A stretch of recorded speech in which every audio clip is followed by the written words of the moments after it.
अस्सलाम वालेकुम दोस्तों, मैं हूं खुर्शीद खान उर्दू अदब से।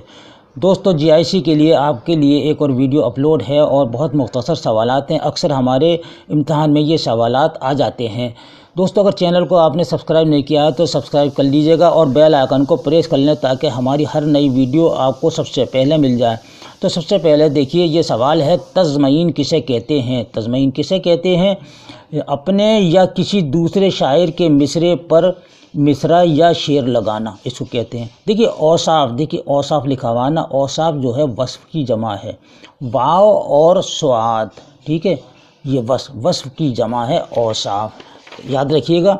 इसकी मायने हैं अच्छाइयाँ और खूबियाँ। दूसरा सवाल है, मुस्तज़ाद किसे कहते हैं? तो इजाफ़ा करने को कहते हैं मुस्तज़ाद की कितनी किस्में हैं? तो दो किस्में हैं, एक मुस्तज़ाद आरिज़ है और मुस्तज़ाद लाजिम दूसरी किस्म है, दो किस्में हैं इसकी। हैतों का मजमूई नाम क्या है? तो मुसम्मत कहते हैं। हैतों का मजमूई नाम क्या है? मुसम्मत कहते हैं। अब मुसम्मत कितनी किस्म के होते हैं? तो 8 किस्म के होते हैं। कौन कौन से होते हैं ये भी आप याद रखें कि सबसे पहला जो है मुसल्लस किसे कहते हैं? मुसल्लस 3 मिसरों वाली नज़्म को हम मुसल्लस कहते हैं। इस तरीके से देखिए, ये 3 मिसरे आएंगे तो ये हो गया मुसल्लस, यानी कि 3 मिसरों वाले बंद को हम मुसल्लस कहते हैं। इसी तरह मुरब्बा किसे कहते हैं? तो 4 मिसरे वाली नज़्म को मुरब्बा कहते हैं, जिसके हर बंद में 4 मिसरे हों, क्या कहते हैं? मुरब्बा कहते हैं। मुखम्मस किसे कहते हैं? 5 मिसरों वाली नज़्म को मुखम्मस कहते हैं, ठीक है, 5 मिसरों वाली नज़्म को। इसी तरह मुसद्दस किसे कहते हैं? 6 मिसरों वाली नज़्म को मुसद्दस कहते हैं, यानी कि 6 मिसरे वाली बंद को हम क्या कहते हैं? तो मुसद्दस कहते हैं। जिस तरह ख्वाजा अल्ताफ़ हुसैन हाली ने मद्दो जज़र इस्लाम लिखी थी सर सैयद की फरमाइश पर, तो वो मुसद्दस की हैत में लिखी थी।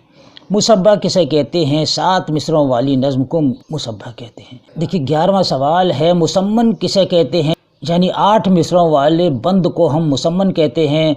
और मुत्तसा किसे कहते हैं? तो 9 मिसरे वाली जो नज़्म होती है उसको हम मुत्तसा कहते हैं। मौशर किसे कहते हैं? ये देखिए 8 इसकी किस्में होती हैं मुसम्मत की, तो ये आखिरी है। मौशर किसे कहते हैं? 10 मिसरे वाली नज़्म को हम मौशर कहते हैं। मुसद्दस के आखिरी 2 मिसरों को क्या कहते हैं? तो बैत कहते हैं, यानी कि ये 2 हो गए, ठीक है, ये बैत हो गई। 15वां सवाल है, उर्दू शायरी की एक हैत मौशर है, इसके हर बंद में कितने मिसरे होते हैं? मौशर में तो 10 मिसरे होते हैं।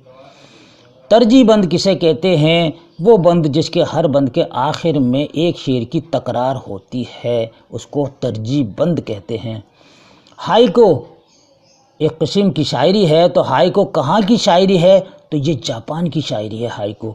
हाइको कितने मिसरों और सालिमों पर मुश्तमिल होती है? तो 3 मिसरे होते हैं और 17 सालिमों पर ये मुश्तमिल होती है हाइको। सालिम का मतलब है उरूज में एक रुकन और बहर का नाम है सालिम, यानी कि सालिम वो हर्फ जिसमें कोई हर्फ इल्लत ना हो या दूसरा और तीसरा हर्फ यकसा हो, उसको हम सालिम कहते हैं।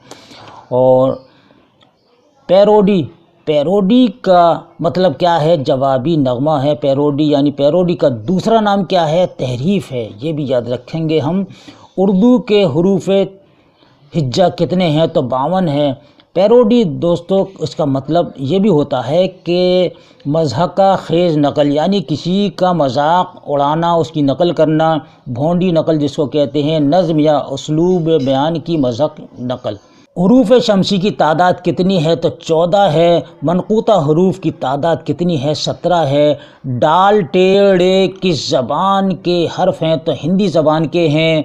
और पे चे गाफ किस ज़बान के हर्फ हैं? तो फ़ारसी ज़बान के हर्फ हैं। दोस्तों इन सवालों को आप अच्छी तरह याद कर लीजिएगा, इंशाअल्लाह ये आपके बहुत काम आएंगे। इस इम्तहान में भी आएंगे, आगे कोई बड़ा इम्तहान देंगे तो इसमें भी काम आएंगे। इसके साथ ही अपने भाई को अगले वीडियो तक के लिए इजाज़त दीजिए। अल्लाह हाफ़िज़।